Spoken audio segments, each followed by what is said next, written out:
ఆటగారి ఆట కట్టినట్టేనా? అడ్డగోలుగా వాగితే అధోగతి తప్పదా? యూట్యూబర్ ప్రపంచ యాత్రికుడు నా అన్వేషణ సోషల్ మీడియాలో యాక్టివ్గా ఉండే వాళ్ళందరికీ ఈ పేరు తెలియంది కాదు.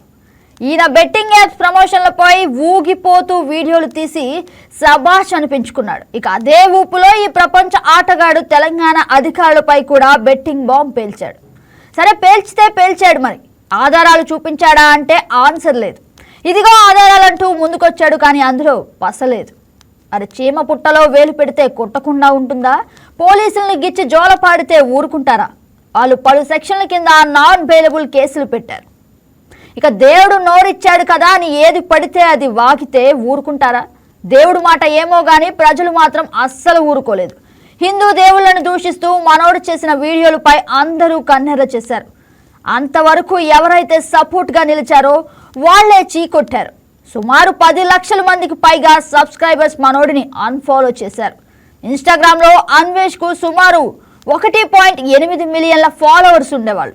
అయితే హిందూ దేవుళ్లకు వ్యతిరేకంగా వీడియోలు చేసిన తర్వాత ఆ సంఖ్య కాస్త 1.3 మిలియన్స్కు తగ్గింది. కట్ చేస్తే లేటెస్ట్గా మరో ఝలక్. అన్వేష్ వీడియోలు మత విద్వేషాలు రెచ్చగొట్టేలా ఉన్నాయంటూ హైదరాబాద్ సిసిఎస్ పోలీసులు అతని ఇన్స్టాగ్రామ్ ఐడిని తొలగించాలంటూ మేటా సంస్థకు లేఖ రాశారు. పోలీసులు అభ్యర్థిని పరిశీలించిన మేటా అన్వేష్ ఇన్స్టాగ్రామ్ పై బ్యాన్ విధించింది. సో హీరో కాస్త జీరో అయ్యాడు. కళాకారుడు రాజేష్ ఫోన్ లైన్ లోకి వస్తారు నూజివేడ్ నుంచి. గుడ్ మార్నింగ్ రాజేష్ గారు. Good morning madam. గగన గారు. ఎస్ రాజేష్ గారు, చెప్పండి సార్. సోషల్ మీడియాలో ఇప్పుడు చాలా కాలం ఫేమస్ అయ్యి ప్రపంచ దేశాలు తిరుగుతున్న యాత్రికుడు అన్వేష్ ఇన్స్టాగ్రామ్ బ్లాక్ అయిన విషయం ఇప్పుడు చర్చ జరుగుతుంది. అయితే ఒక మాటలో నేను చెప్పదలుచుకుంది ఏంటంటే, సోషల్ మీడియా ఉద్దేశమే ఇట్లాంటి వాళ్ళ వల్ల పక్కదారి పట్టింది. సోషల్ మీడియా ఉద్దేశం మెరుగైన సమాజం.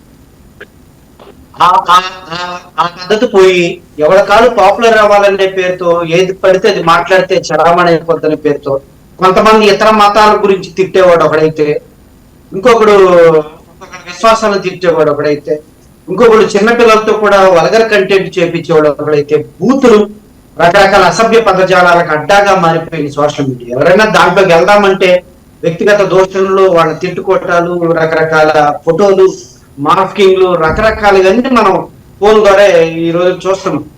అందుకని ఈ నేపథ్యంలో ప్రజాగాయకుడిగా నేను ఈ సోషల్ మీడియా మీద కూడా చిన్న సెటైర్ వేసాను. ఆ బిట్ కూడా మీకు వినిపిస్తాను మేడం.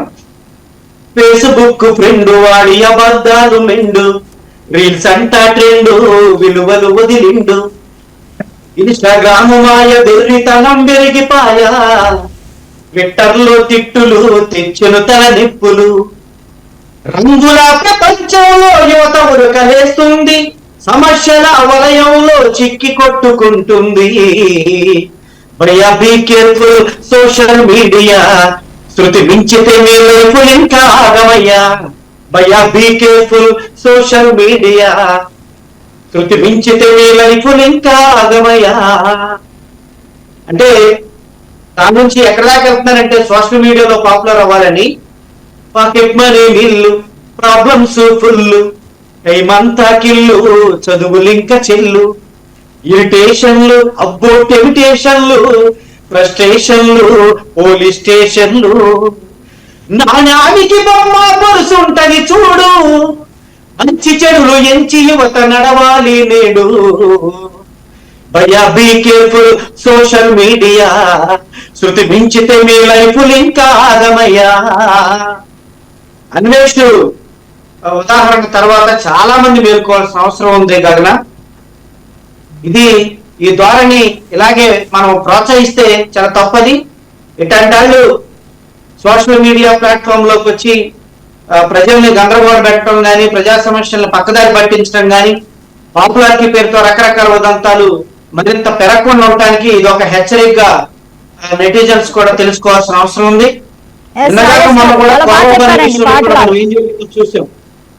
హలో రాజేష్ గారు, థ్యాంక్ యూ అండి, చాలా బాగా చెప్పారు.